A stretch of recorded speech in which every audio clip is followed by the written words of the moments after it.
Okay.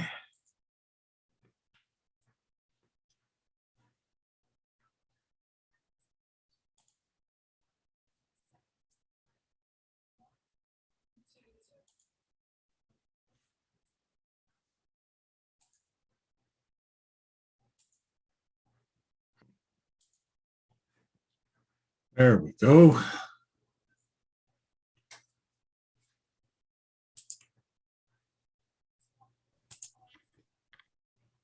There we go. And hello, and I don't hear you. See now, just get this running. I'm running a couple minutes late today.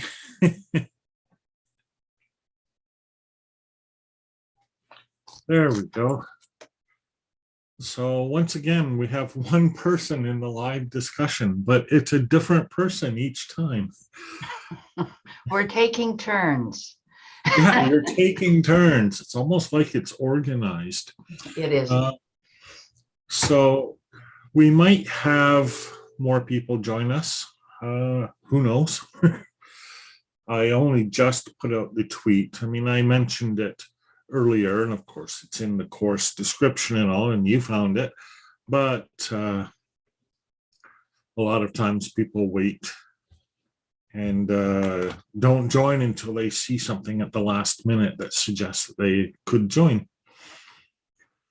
So anyhow, welcome to the course and welcome to this particular part of the discussion. This is the Module 2 introductory discussion, but this is your first time joining us. So why don't I start to see if you have any reactions to the course so far? I do have reactions. The most important reaction, I think, for me is that I keep chewing on the word ethics, not necessarily relating to learning analytics, maybe in a broader sense of analytics, but I keep chewing on the word ethics, and I think you've either said this or alluded to this, that it's not a thing, right? It's almost like a process. And it's almost like it changes depending on context and time. My background is in first career was healthcare. So I will always go back to do no harm. My second career was in academia, and I did do research. I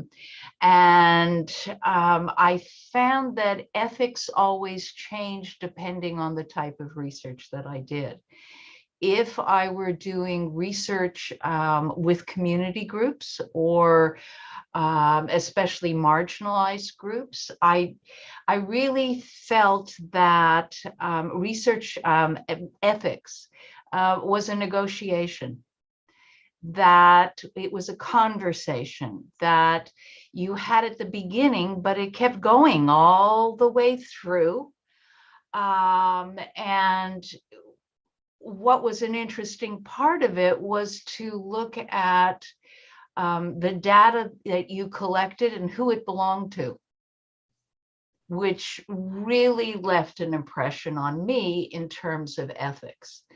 How could I guarantee, let's say, that I would do no harm when ultimately I don't know what the result of the research is when I start it?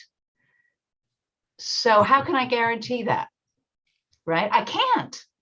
So when I have something, I have to share it with the people that I do research with. And what if they say they will be harmed if let's say I publish this? Do I not publish? So it becomes, it's this conversation that happens over and over and over and over. And that's what I think about ethics. And I think about it, it's the same thing in many ways in everyday life. It's a moving target. It's something that emerges. Mm-hmm. So one of the things that you said that quite interested me was to look at it from, let's say, the lens or the view of a mesh. Right. And I'm trying to grapple with ethics and mesh.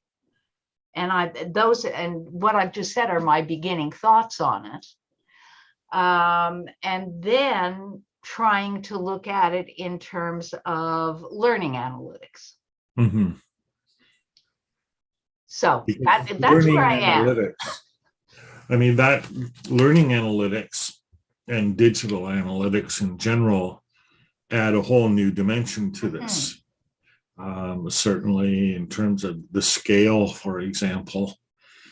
How do you negotiate with 100 million people? Exactly.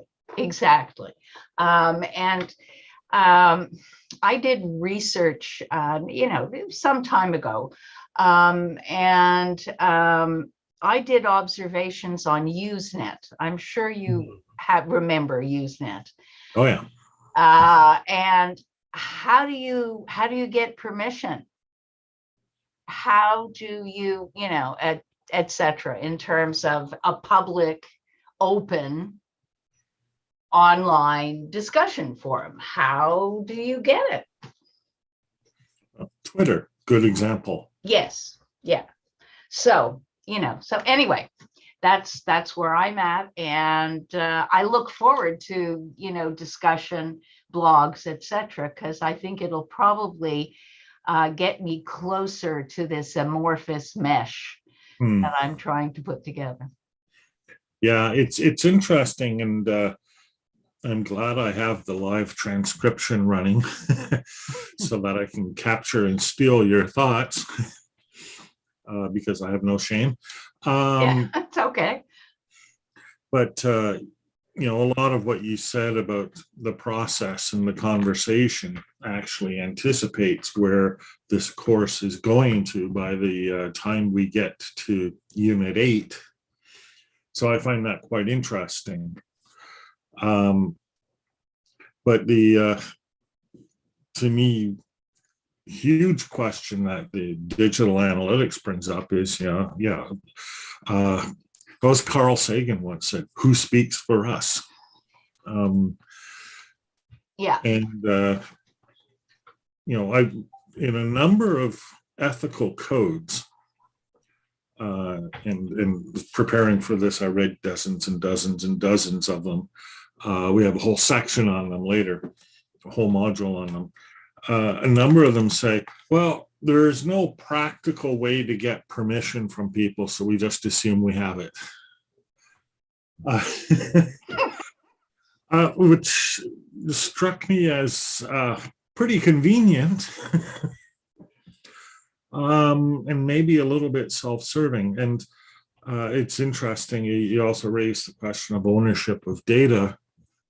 And, we see again, companies out there saying, well, there's no practical way that people could own their own data, so we own it.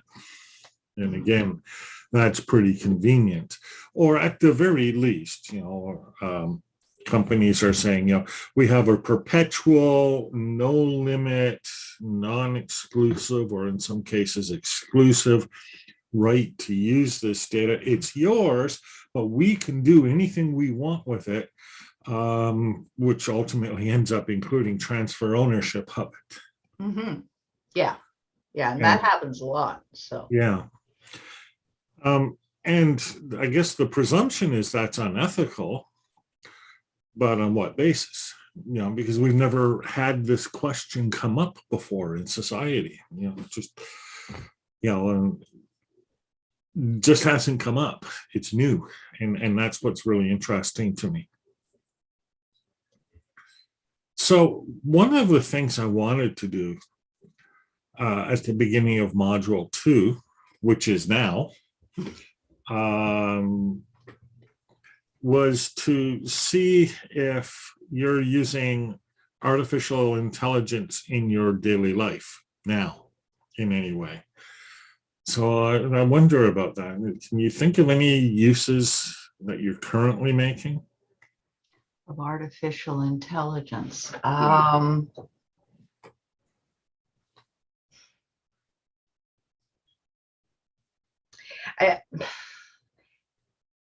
that I'm using or is being used on me?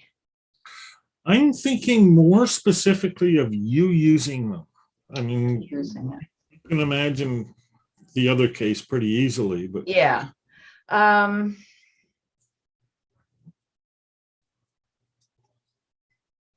Not a lot, not at the moment. No. Certainly in the past, I've taught online, so right. various kinds of dashboards Mhm. where you could see, when students participated or didn't participate, or Yeah, how many likes they gave something or not. So that would be probably the most recent. yeah. I'd classify all of that under the heading of descriptive analytics. Yeah. And yeah, indications of how many visits you've had, how many tweets there have been, um, perhaps even scores people got on their tests, Yeah. which you can see in a dashboard or a presentation or a nice pie chart or whatever. That's pretty common. But I also want to say that I did not necessarily use those. Yeah. However, my institution probably did. Yeah. Yeah. And that creates a case of them using it on the students and it being used on them. Yeah. One area where I've used this quite a bit is in the area of physical activity. And as you can see, I need physical activity. And I used to use an application called Runkeeper. And now I use an application called Strava, not because I run, but I do other activities. I do hiking and I do quite a bit of cycling. And Strava in particular, which is why I use it now, it shows me my routes, it shows me my time, it shows how much elevation I gained, and a bunch of related statistics. And I find that really an interesting use of analytics. It's not artificial intelligence per se yet, but it's definitely in the realm of analytics, I would think. Mm-hmm, mm-hmm. So, and actually, I do use things like that. So Fitbit or Google Fit, or yeah. Yeah. So there's something. What would you think if I'm just thinking out loud here. This is part of a plan. If one of these applications chirped or whatever and said, okay, go out and exercise now. Actually, it does chirp to me when I sit for too long. Okay. But I can ignore it really well. Yeah. Yeah. But it's probably a good thing having that choice and not having to. Yeah. Yeah. So, and in my power bill, I'm based in Ontario here, and they've got analytics, and I don't get this anymore because I told them to stop. Mm-hmm. But they've got analytics that actually break down how much power I'm using on heating, how much power I'm using for the refrigerator, how much power I'm using for what they called always on applications. I'm not sure what they meant, but probably my computer. Mm-hmm. And that can be useful, although I thought that was kind of invasive. Mm-hmm. Yes. Yeah. Where are you based? Toronto. You're in Toronto. Okay. Mm-hmm. So yeah, I get my power from Ottawa Power. So obviously you're getting yours from a different company, probably Ontario Hydro or something. Yes. Yeah. And it doesn't break it down like that. It's more a comparison to last year. Okay. Well, it's a minimal kind of analytics, I suppose. You know, it is a comparison. Then you can draw your own conclusions. Yeah. I'll bet I can beat that for next year. Oh, I see. The power company's trying to game me. Yeah. Well, yeah, I'm sure they are. But I just don't know which direction they're trying to game you into, right? Yeah. More consumption or less. Yeah. So if they're one of these companies that loses money with each unit sold, then they probably want you to use less, so they lose less money. Yeah. So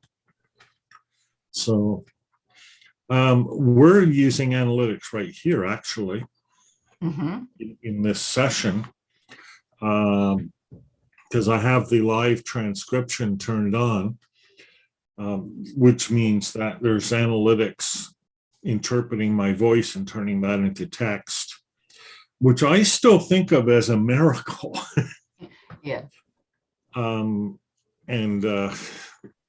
I've been testing different types of this over the last number of weeks and months. So the best one I found was something called otter.ai. Oh, okay. Did a really nice, nice conversion of text or speech to text. But it's a private company and you have to pay them money. So I got to try it for 3 times. And then now it wants money from me, and I'm too cheap to give money for the mere convenience of turning audio into text, even though it's a miracle. That's funny. Oh, I just saw the transcription here. It said even hooks are a miracle. So, yeah, it wasn't very good. Yeah, and so these Zoom meeting transcriptions, generally they haven't been bad. It's interesting to watch it correct itself as I'm speaking. I don't know if you're seeing the transcription right in front of you. No, I'm not. Should be able to see it. Maybe do you have a CC button? Do I have a CC button? Not that is showing up. Oh, wait a second, I do. Try clicking that. Okay, view full transcription. I see it now. There we go. Yeah. But it said beautiful transcription rather than view full transcription. Yes. So maybe it has an attitude. Hard to say. Yeah. So, and I use on my phone, oops, my own Henry bar has stuck to my phone. This was lunch. Well, I foolishly scheduled these at noon. I don't know what I was thinking. So what we've got here, whoops, up higher. Okay. Yeah. This is on my Google Pixel 4 phone. And it does a live transcription as well. I don't know if you're seeing it real time. I can't really read it. No, it just blurs. Yeah, it just blurs. That's bad. Yeah. Too bad I don't have a better camera. But that's the trade-off. If I had a better camera, then I'd be using more bandwidth. And then I might get stuttering images. And so it's recording the actual audio. Right. And in real time, it's transcribing it to text. And is it pretty good? It's not bad. Okay. It's not quite as good as Otter, but it's better than the other types of. Oh, we got a person. We have Tim Tupper coming and joining us. Okay. So it's better than the other types I've tried. I've also tried the transcription in Microsoft Teams, and Okay. also Microsoft Word. Word is nice because there's you can just click a button that's on the ribbon bar that says dictate, and then if you're using the online version, I don't think it works on the yeah, it doesn't work on the desktop. Oh no, this is my, so anyhow, it's also in PowerPoint, and I assume it's on the online version, but not on the desktop. Oh, and we've got someone else coming in. So, and this looks like Mark. Yep. Maybe, no, I don't know. Because he's just an image now, so there's no name. And I think we've lost Tim. I guess I should have been more welcoming. I didn't want to interrupt what we were doing to welcome him. And I just thought, well, you can join in on the fly, and then we lost him. Mark is connecting to audio. Okay. So we're getting there. I'm in. There. He's in. Okay. He's in with his LA hat. Well, I don't know that he's wearing it right now. He's probably not feeling great at the moment. But anyhow, the nice thing about the Windows one, or sorry, the Microsoft Word one, is I can just import an audio file, and then it takes a few moments, but it'll convert that. It's not bad, not quite as good as Google, but pretty good. Okay. And I've used that as a transcription source as well. So I think those are the main ones that I've used. I don't do anything with Apple. I have no idea whether Apple has transcription audio to text or not. I'm not sure either. I don't use Apple very much. Yeah. Actually, I don't even know how to use the desktop of Apple. So Yeah. I swore off all Apple products. This was a while ago now. I forget how long it was. Just because they were so concerned about locking you into this single product Yeah. ecosystem. yeah, that's basically why, I have not really engaged with them. And plus they're, they lock everything down. You can't do anything. Yeah. Which irritates me because they've taken away my choice, and I don't like that.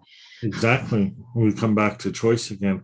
Mark, we were asking, or I was asking, whether you're using artificial intelligence in your daily life. So I wonder, can you think of any ways you might be, or not just artificial intelligence, but even analytics in general? Other than being in the Google ecosystem, not consciously using it now. Yeah. I actually object to the term artificial intelligence. I wish they'd picked a different term. But anyway, It's yeah, probably not the best term, is it? no, well, it's gets to that. Do you believe there's a universe or multiverses? And I'm one of those that thinks there's just one big thing, and so intelligence is everywhere and none of it's artificial. But anyway, yeah, so, but analytics, I guess, would be the term I'd reach for. And I want to learn to use analytics consciously and non-discriminatorily. If I'm going to use it, I want to, use it consciously. So that's where I'm at. I'd like to use it, but not yet. I'm watching the automated transcription happening here in Zoom, and it said, and it interpreted what you said as not from Laura Lee. So you should be able to see the transcription on the screen. There's a live transcript CC or closed caption button in Zoom. It should be, it's on the bottom, a little bit to the right. Actually, mine's floating up on the top, but Oh, there it is. okay. Or maybe that's just a notification. Who Yeah. can see this transcript? Maybe The it's town just owner and telling everyone you in the that. meeting can see. It's right at the bottom where there's chat, Yeah. share screen. Yeah. Okay. Yeah, that was a notification floating on the top. Now I've opened the Right. transcript. Okay. So there you go. Now you're using artificial intelligence or analytics. It's funny, when you said you didn't like the term artificial intelligence, I thought your complaint would be with the term intelligence and not with the term artificial. So it's quite interesting. I could have reached for that too. Yeah. Yeah. The search for intelligence continues. Yeah. Yeah. But it's an interesting point, and I guess it is a theoretical perspective that you might or might not take as to whether intelligence is something that is limited to humans, or at the very least life forms as opposed to machines, or whether any system properly constructed could have intelligence. And the same sort of question gets raised a lot with respect to other things. For example, consciousness. Could there be such a thing as machine consciousness? Perception, feeling, sensation. There's the whole list of attributes of thought that humans have that we've categorized over time and that we all have experience having. And we think, some people think that they're unique to humans and others not so much. And actually, I fall in the not so much camp myself. Except, perhaps in the sense of perceptual feel, like what Thomas Nagel once wrote once wrote an article called "What Is It Like to Be a Bat?" And he asked the question, what does it feel like to perceive the world the way a bat does? And the answer essentially is, well, we can't know. We're not bats. And you actually have to be a bat to know what it's like to be a bat. And so perhaps, what is it like to be a robot is also something that we can't know. And what is it like to be a human is something a machine can't know. But that's not what intelligence is. And it's not even what analytics is. And the term intelligence is too broad for what we're doing now. Absolutely, I would say. In the synopsis, I broke it down into 6 categories. I stole from Gartner, again, because I have no shame. There's a Gartner categorization, which is, let's see if I can remember it because it's not right in front of me. Descriptive Analytics, which is where we started Sherida looking at, these systems that produce dashboards for us. There's diagnostic analytics. Mm-hmm. I see that Zoom spelled both pronunciations the same way. That's pretty good. Where we're doing some sort of a interpretation or inference. For example, maybe clustering, regression, classification.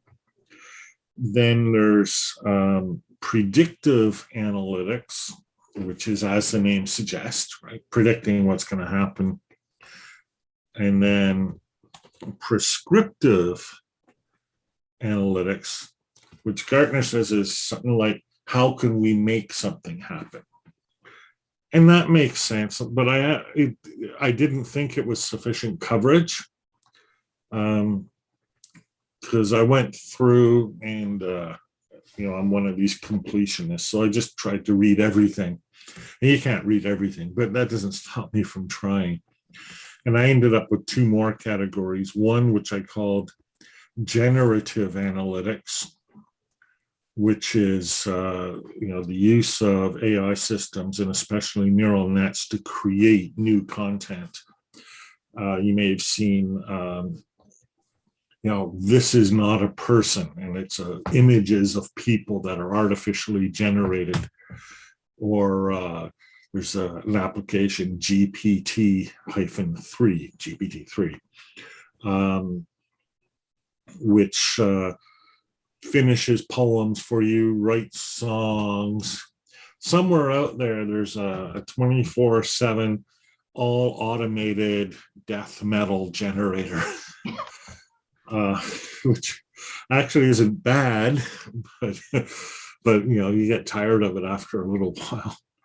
So I added that category, and then I also added a category that I called deontic analytics. Yeah. And that was analytics that tell us what things should be. For example, analytics that tell us what's fair, analytics that tell us what's ethical, analytics that tell us, what principles we should use in order to divide resources, etc. There's a bunch of different applications that I found. So that's the categorization I used. It's purely arbitrary in a certain sense. I was thinking about it today, and I was thinking, what is the basis for that? And it's actually, linguistically based, right? There's present tense, there's future tense, there's different modalities like what's possible, what's probable, and then you go into what should be. So maybe, I don't know, what do you think of that? How would you categorize if you had the option? Or what's missing? Hard question. Mm-hmm. Yes.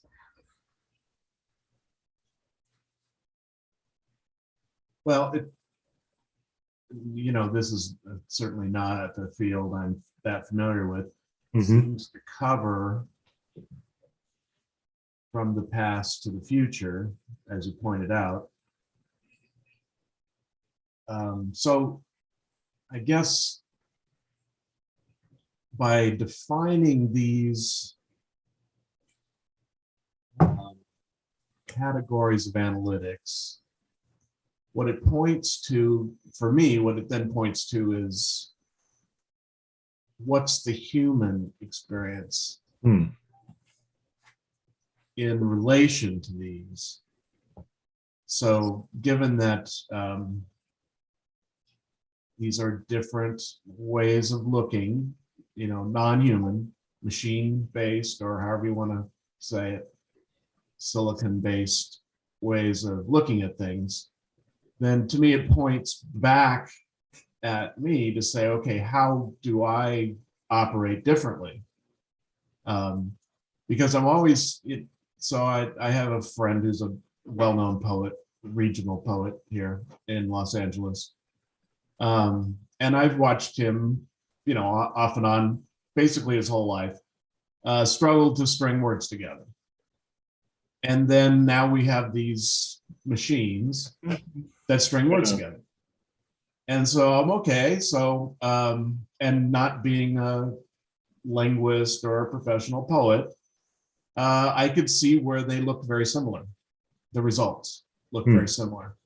Yet one is from a lifetime of trying to communicate between humans, and one is a new and shiny random generator. Not random, I guess. Yeah, not random. Yeah. Machine generated. Yeah. And to me, they look very similar. And yet I have a feeling, a suspicion, that they are a very different product. But I've been wrong before. That's an interesting question. So I'll pose this to Sharita. Can you imagine a machine doing the work that you've done over the years?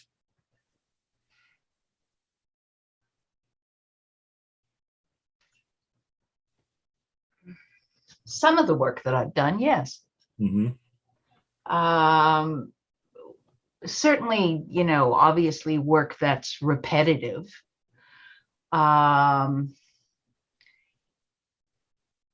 I have done, I've engaged in some forms of therapy in my first career, and certainly I've done counseling with students in my second career. And I'm wondering if something with some form of AI could have done those things. At least when you're doing therapy, well, tell me more about that. Right. Or, that kind of thing. And actually, they played around with that in the past, I'm remembering. Mm-hmm. Right? So I think some of the stuff that I did, yes, it could be. But then I go back to where I come from, as well as not just language and not just inserting the right word here and there, but I also operate on the experience I've accumulated over, 60 years, etc. Sure. And how does a machine do that? Because I will use that experience contextually different ways, depending on how I'm feeling, how I perceive a student is interacting with me. So those serendipitous type of things, I wonder if a machine can do that. Maybe they can, I don't know. Not now, but in the future. We can imagine it, can't we? I mean, because you're talking about experiences that you've had that lead to your ability to do this. Well, we can give machines experiences. Yeah. And we can actually give it to them a lot faster. Yeah, that's the thing. Yeah, they don't have to take 60 years to do it. Yeah. So that makes me wonder, can we create artificial empathy?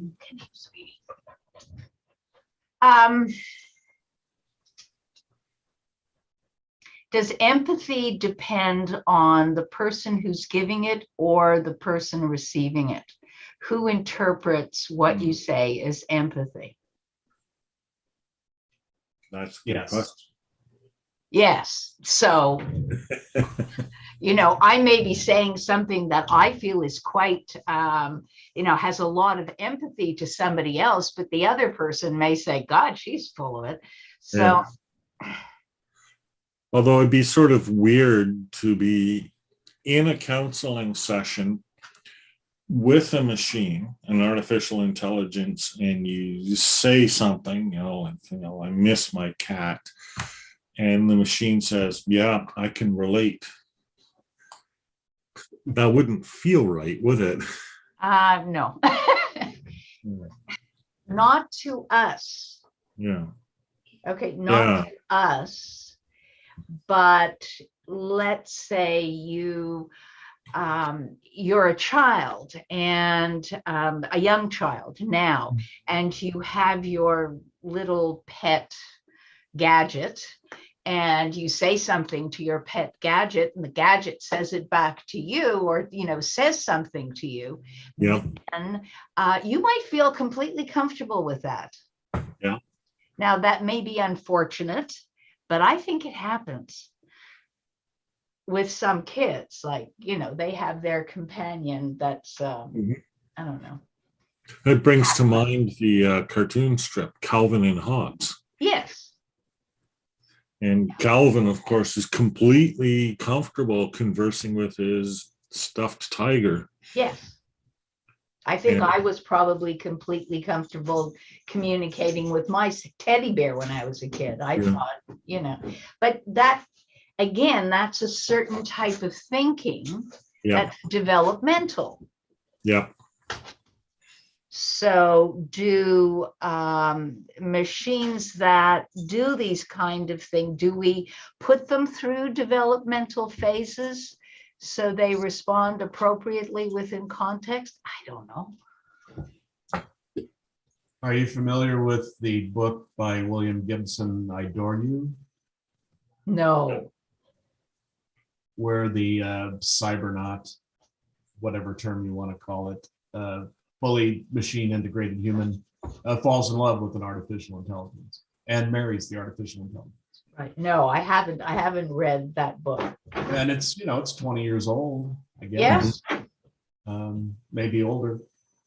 But I think you're right, Sharita, that if you grow up in a world full of talking gadgets, which is what's happening. I see my little great niece, at 2, reaching for the iPhone. Her family's Yeah.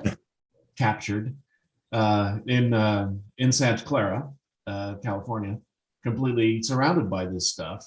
Downtown Silicon Valley, if you want to look at it that way. That's where she's growing up. And yeah, it's completely normal for her to just talk to gadgets. And they're not particularly rich, so her friends are literally talking to the refrigerators and their toasters. Yes. So yeah, it's easy to imagine that world. But then, again, it makes me wonder about the human component. Is there something unique about humans? Not unique in the sense of, American exceptionalism or anything like that, or Christian exceptionalism, but just unique in a world full of gadgets.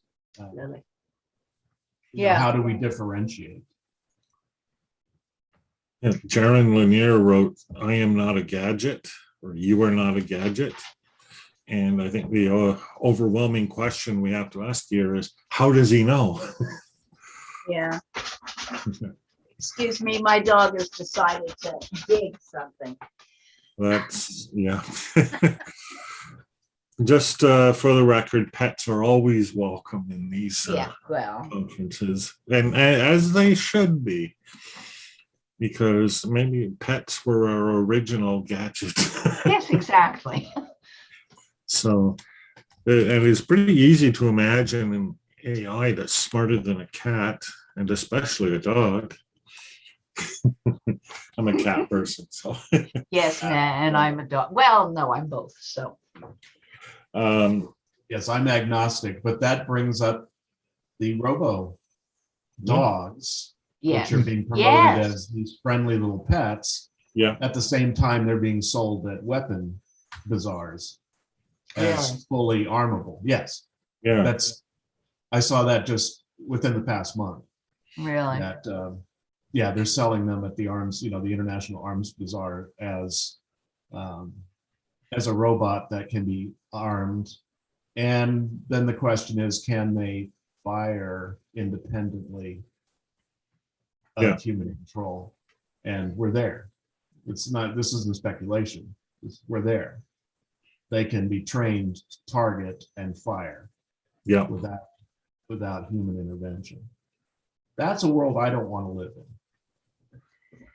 No, I don't think that's a world that we would not want to live in. But if we think about the process that you've just described, and what we've hinted at already in this discussion, where younger people become habituated to these artificial forms of life, maybe that's too strong a statement, but these artificial responsive devices that they can develop a rapport with, and then having been raised under that sort of condition, then living in a world where there are these robot dogs with guns, it's in a certain sense not really different to them than police with guns. Like humans with guns, robots with guns, it's all the same to them.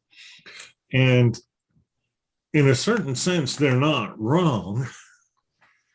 You know, especially if you think of the police as you know, a part of society from which we, the rest of us, have become more and more alienated over time. So they really are an other in the same sort of way a machine could be an other. Then it's not so outlandish to think, well, maybe it's not wrong to have robot dogs with guns. It's safer. I mean, we're always talking about the sacrifices that police and the military have to make to protect us. Maybe they wouldn't have to make these sacrifices anymore. And, you know, the issue is, well, they might shoot someone who's innocent, but, you know, that's certainly a problem now. And maybe they might be better at distinguishing people they should shoot and people they shouldn't shoot. And imagine that was the case. Imagine the track record of robot dogs with guns was better than existing police forces. And we have an analogy to draw from, and that's the automated marking of tests. You know, not just multiple choice, but essay style tests, where there's research that shows that the AI marks more consistently and more fairly. Mhm. Yes, but we come from a tradition. I'm guessing the three of us white people speaking English come from a tradition that delineated the authority of God from the authority of peers. Yeah. And before being executed, we would get to make our case before peers and sort of crowdsourcing the judgment as opposed to automating the judgment. So this is quite a diversion, I would say, from our cultural backgrounds. And then I immediately reach for, once these, and I think we should stop calling them dogs. I mean, they're they're machines, and because cutifying is part of the propaganda presentation. But so there are 2- and 4-legged machines, and I assume there's 6- and 8-legged machines coming, and flying machines are here, and so anyway, machines. So as a worker, and I was going to circle back to, could my job have been automated, but maybe that's too far in the past. Once the automation of these machines is fully underway, and we're I think we're right around the corner from that, 2 years something, where these things are going to be mass produced. To me, we're across the line into authoritarianism, because for the first time there will be a counter to the mass of people that can be controlled from a central authority. Even today, there can be mass uprisings that change the course of history by conflicting with what the authorities want. And we are just one step away from that ending, where when those with power have 4 billion robots that will kill on command, then, or 8 billion, where are we today? Yeah, 8 billion. Once they have 8 billion robots, then the mass of humanity can be negated. So to somehow, in a way, bring it a little bit closer to ethics. So the people that will build those robots that will provide the information for the machine learning, etc. They're the ones that will bring their beliefs or biases into the development of those machines. Mm-hmm. Okay. So do we have to go back to what are the ethics involved with doing this? And how would we, as a group of humans, inform those in authority that they can't do that they're too biased in that direction? Not sure if I'm making myself clear, but I'm having to, go back, and I'm programming or whatever this machine in terms of the learning that, etc. So it's my values that are going in there. And, it does raise the general question of responsibility. Mhm.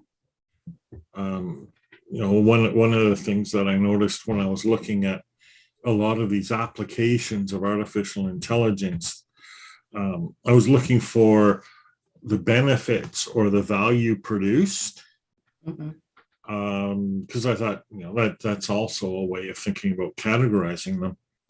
And the descriptions of the benefits or the value produced is very often from the perspective of the manager or the institution or the funder, as opposed to, at least in our domain, the student or the society, the citizen. Yeah.